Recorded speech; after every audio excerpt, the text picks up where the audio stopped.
Hello दोस्तों, आपका स्वागत है पीके इंश्योरेंस एंड फाइनेंस में। आज हम आपके लिए लेकर आए हैं कि रीफाइनेंस क्या होता है। दोस्तों, हाल ही में मैंने भी अपने मिलने वाले से किसी से जाना था कि उसने कोई लोन ले रखा था। तो लोन लेने के बाद में उसका इतना लंबा प्रोसेस हो गया कि उसका चुका ही नहीं पा रहा था।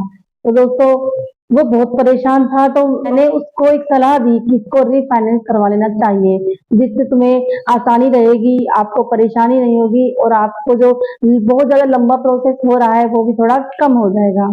तो चलिए दोस्तों, हम आगे आज जानेंगे रीफाइनेंस क्या होता है इस वीडियो में। यदि आप पहली बार हमारे यूट्यूब चैनल पे आए हैं तो दोस्तों आप यूट्यूब चैनल को सब्सक्राइब कर दें और बेल आइकन को बटन दबा दें, जिससे हमारे लेटेस्ट अपडेट आपके सामने अपडेट होते रहें और आपको हमारे यूट्यूब चैनल द्वारा नई नई जानकारियां प्राप्त करते रहें। चलिए चलते हैं।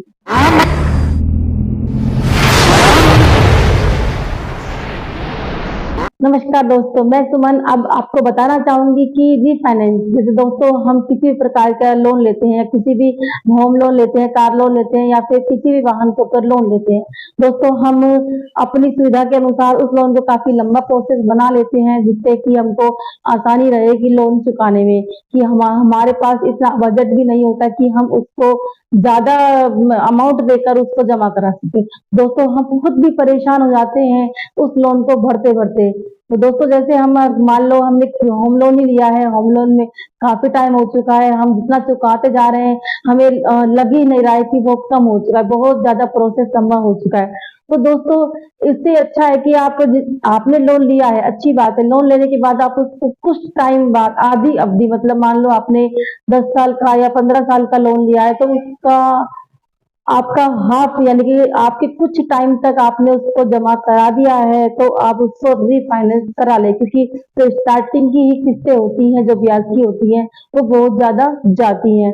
तो दोस्तों, जैसे ही आपकी किस्तें कम की हाफ या फिर कुछ टाइम के लिए जमा होती है, आपकी ईएमआई भरने में बहुत परेशानी होती है आपको। दोस्तों, आप उसको अपने लोन को रीफाइनेंस करवा सकते हैं और आप अपने बैंक से जाकर भी ये जानकारी ले सकते हैं कि आप जो रीफाइनेंस करवा सकते हैं या नहीं करवा सकते, और आपको कम ब्याज में वो सुविधा मिल पाएगी या नहीं मिल पाएगी। यदि दोस्तों आपको उस बैंक से सुविधा सही नहीं मिल रही है जिससे आपने आपने किसी भी प्रकार के लोन को रीफाइनेंस करवाया है, तो दोस्तों आप किसी भी अदर बैंक में जाके भी आप उसको रीफाइनेंस करवा सकते हैं, जिससे आपको ज्यादा ब्याज दर ईएमआई होती है जो उसकी ज्यादा ब्याज दर पे ना देना पड़े, कम ब्याज दर पे आपको वो ईएमआई दोबारा से बन जाए, लोन की जो अवधि होती है वो भी आपकी कम समय के लिए बन जाए।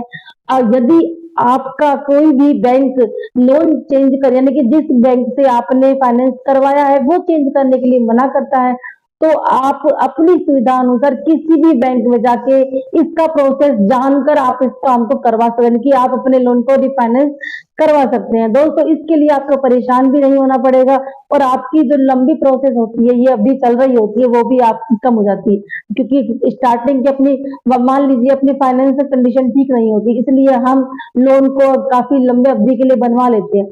मान लो आपने 20 साल के लिए बनवा लिया, तो वो आपका बहुत ज्यादा लंबा प्रोसेस हो जाता है। इसीलिए दोस्तों, आपको इसको हाफ टाइम में भी नहीं भरने से पहले ही उसको आप रिफाइनेंस करवा लीजिए। तो दोस्तों, पहले जब भी हम रिफाइनेंस करवाते हैं तो आप उसको पहले जानकारी ले लें पूरी कि कम दर पे ब्याज मिल रहा है या नहीं मिल रहा। यदि दोस्तों आपको कम ब्याज दर पे ही मिल रहा है तो ही आप उसको रिफाइनेंस करवाएं। यदि आपका ब्याज उसी दर से मिल रहा है तो आपका रिफाइनेंस करवाने का दोस्तों कोई भी फायदा नहीं है। इसलिए दोस्तों, अगर आपका विचार बन रहा है रीफाइनेंस करवाने का, आपने किसी भी प्रकार का लोन लिया हुआ है, आप चाहते हैं कि आपकी लोन की अवधि जल्दी से जल्दी खत्म हो जाए, जो आपका अमाउंट बचा है, यानी जो आपकी ईएमआई जा रही है वो काफी ज्यादा हो गई, इसलिए आप थोड़ी लंबी ईएमआई को बड़ा करवा लीजिए थोड़ा सा, जिससे आपका ब्याज भी कम लगेगा, अवधि भी कम हो जाएगी और दोस्तों आपका जो लोन होता है वो पूरी तरह से चुक भी जाए। तो दोस्तों, यदि आपका विचार बन रहा है तो आप अपना रिफाइनेंस करवा सकते हैं, जिससे आपको कोई भी प्रकार की परेशानी ना हो। दोस्तों, इस वीडियो में इतना ही। हम नेक्स्ट वीडियो में नए टॉपिक के साथ में मिलते हैं।